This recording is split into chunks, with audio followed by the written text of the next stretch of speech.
In a world where military might is paramount, narratives often become more than just stories, they represent power dynamics. Following Operation Sindoor, Pakistan's military clung to its tale of success and deterrence. They showcased their maritime vigilance and strategic restraint. However, beneath this facade lies a harsh reality. Pakistan's naval strength is an illusion, propped up by external aid and internal decline. Pakistan's economy is struggling significantly. The currency has lost over 35% of its value within a year.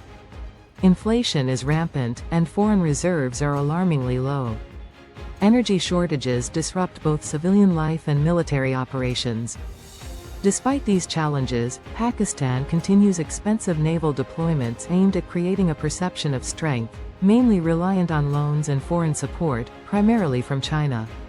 In sharp contrast, India's defense spending benefits from robust economic growth and local capabilities.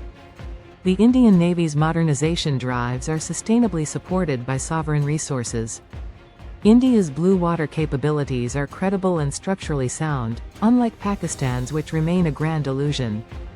Operation Sindoor was pivotal in reshaping India's strategic doctrine. Unlike past reactions, this operation was carefully planned. The Indian Navy was on alert, ready to engage when necessary. Vice Admiral A.N. Pramod confirmed that India could strike targets like Karachi but opted for restraint. This strategic choice marked a departure from previous knee-jerk responses.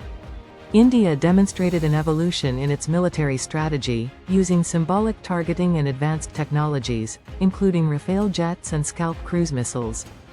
Meanwhile, Pakistan's counter, branded Operation Bunyan Marsus, failed to deliver material damage, reinforcing India's superiority.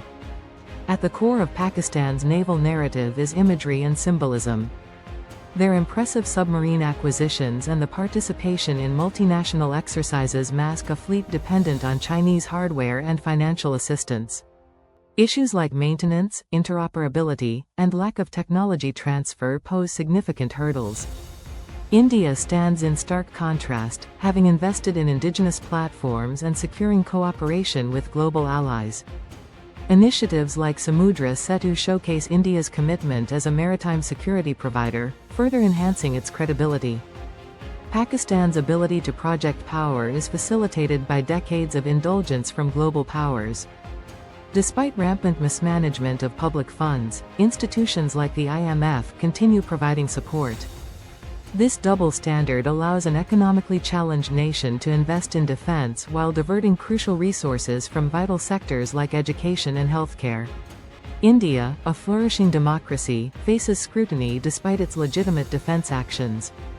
This discrepancy highlights a broader issue within international politics: selective morality that undermines genuine efforts for peace. Operation Sindoor effectively dismantled the myth of parity between India and Pakistan. India's operational readiness and diplomatic finesse overshadowed Pakistan's fragmented narrative. The Indian Navy's mere forward deployment was enough to establish a deterrent presence, and this was recognized globally.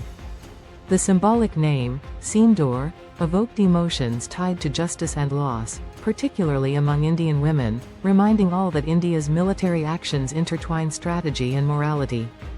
This contrast between India's responsible strength and Pakistan's fragile posturing must not go unnoticed.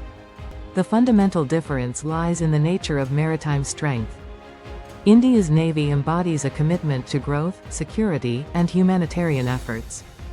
In contrast, Pakistan is trapped in its dependence on symbolism and external support, unable to break free from its challenges. Strategic illusions from faltering states cannot be ignored. The world should shift towards recognizing the true nature of power dynamics. Operation Sindoor was not merely about military action, it signaled a doctrinal clarity. India affirms its sovereignty while Pakistan's narrative crumbles under scrutiny. As India matures into a responsible global player, clarity and resolve will guide its actions. The time has come to see through the optics of Pakistan's naval ambitions. What remains are hollow displays, standing on borrowed legitimacy and strength. The call for strategic realism is loud and clear. The dynamics of power in the region are evolving, and the world must take heed.